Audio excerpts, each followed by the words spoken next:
మీ అన్నయ్య business trip మీద అదేదో ఊరెళ్ళి బ్యాంకాక్ వెళ్ళాడు. ఆఫీస్ ఎదవాళ్ళకి బుద్ధి జ్ఞానం లేదు. ఈ మధ్య మరీ ఘోరం అయిపోయి నెలకి 2 సార్లు బిలస్తున్నారు బ్యాంకాక్.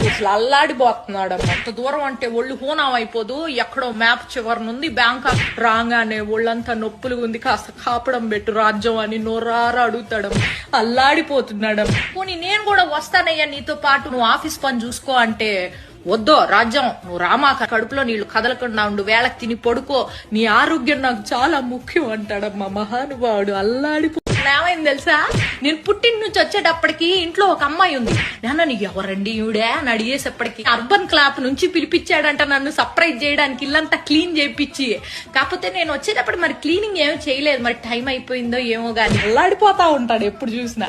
చింటూగాడి క్లాస్ టీచర్ తోటి 24 గంటలు ఫోన్ మాట్లాడుతూ ఉంటాడు. వాడికి ఎలా చదువు నేర్పించాలని చెప్పి సలహాలు ఇస్తా ఉంటాడంట. 1-2 సార్లు ఇంటికి కూడా వచ్చింది అనుకో. మన ఇంటి కింద లేదు, 4 కాలేజీ అమ్మాయిలకి అద్దెకిచ్చాడు మీ అన్నయ్య.